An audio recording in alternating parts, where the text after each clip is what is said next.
इस वीडियो को लास्ट तक देखने के बाद आप भी ऐसे कहो कि यार सच में टाइम ट्रैवल तो इस हिसाब से पॉसिबल है। दोस्तों मैं बात कर रहा हूँ आइंस्टाइन की ऐसी थ्योरी की जो कि टाइम ट्रैवल को कहीं ना कहीं पॉसिबल बनाती है। अगर आपने अपनी लाइफ में कभी फिजिक्स पढ़ी हो या फिर अगर ना भी पढ़ी हो तो भी आपको ये तो पता होगा कि टाइम एकदम कॉन्स्टेंट होता है, मतलब कि वो बदलता नहीं है। अब मान लो जितना टाइम आपको मुंबई में 1 घंटा लग रहा है उतना ही अमेरिका में 1 घंटा होगा और उतना ही रशिया में 1 घंटा होगा और हर जगह पे वो टाइम 1 घंटा ही होगा। दोस्तों अगर आपको पता हो ना तो हम ना 3D के अंदर जीते हैं। अब 3D का मतलब क्या होता है? 3D का मतलब यहाँ पे ये है कि इस दुनिया में हमें जितनी भी चीज़ें पता है, जितनी भी चीज़ों को हम फील कर सकते हैं, उन सभी का थोड़ा पार्ट एक्स में है, थोड़ा वाई में और थोड़ा जेड में है।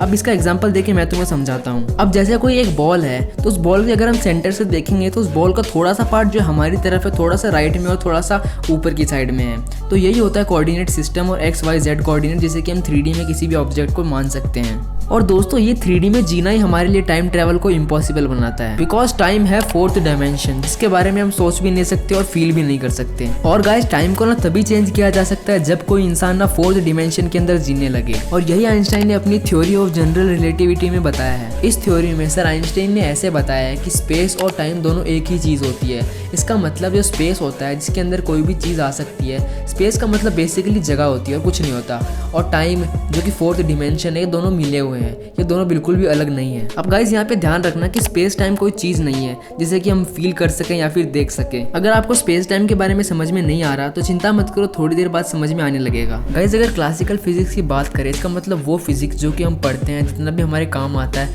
इस दुनिया में जितनी भी फिजिक्स है वो सारी क्लासिकल फिजिक्स है, सिर्फ वो जो हमारे काम आए। उसमें सर आइजैक न्यूटन की ग्रेविटेशनल थ्योरी में उन्होंने कहा था कि 2 वजन होते हैं, 2 मास होते हैं, उनके बीच में फोर्स लगता है, उसे ग्रेविटेशनल फोर्स कहते हैं। अब ये सुनने में बड़ा अजीब लगता है कि भाई 2 वजन के बीच में ऐसे फोर्स थोड़े लग जाता है। अब आपकी किसी के साथ लड़ाई होती है तो भाई ऐसे थोड़ी हो जाती है आप मिले और फिर लड़ाई होने लग गई एकदम से।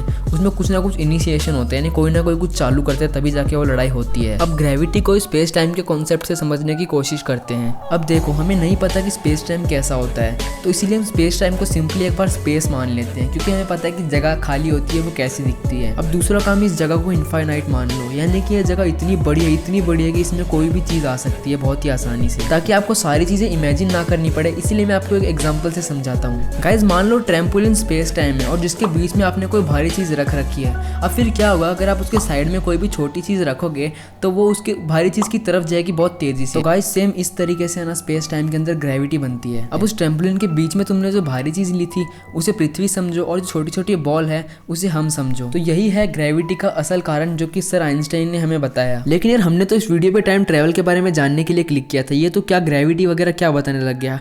तो भाई अब ना तुम्हें सारी कहानी समझ में आएगी। सर अल्बर्ट आइंस्टाइन ने अपनी थ्योरी में ये भी बताया था कि ग्रेविटी का कर्व जितना ज़्यादा होगा ना टाइम उतना ही धीरे हो जाएगा। अब ट्रैम्पोलिन वाला एग्जाम्पल फिर से याद करो। ट्रैम्पोलिन में जितनी भारी चीज़ तुम रख रहे थे उतनी ही ताकत से वो बाकी चीज़ों को खींच रहा था। इसका मतलब हम ये कह सकते हैं कि जितना ज़्यादा वजन होगा उतना ज़्यादा स्पेस टाइम में कर्व होगा और उतना ही वहाँ पे टाइम धीरे हो जाएगा। तो गाइस अगर आपको बात समझ में आ गई तो इस वीडियो को अभी के अभी लाइक कर दो। अब मान लो कोई एक बंदा है जिसके आसपास कोई भी भारी चीज़ नहीं है और वो स्पेस के अंदर है, जिसके आसपास सन भी नहीं है, कोई स्टार भी नहीं है, कुछ नहीं है। अगर वो हमें वहाँ से देखेगा तो उसे हम इतनी स्लो मोशन में चलते हुए दिखेंगे कि उसे ऐसे लगेगा कि जैसे कि सब कुछ रुका हुआ है, और वहीं अगर हम उसे देखें तो हमें ऐसा लगेगा जैसे कि वो लाइट की स्पीड से चल रहा है। तो गाइस बस यही थी वीडियो। अगर वीडियो पसंद आई हो तो इस वीडियो को जरूर से लाइक करना, और अगर चैनल पे नए हो तो चैनल को सब्सक्राइब भी कर लो। मैं मिलूंगा एक और नई वीडियो में। Bye bye.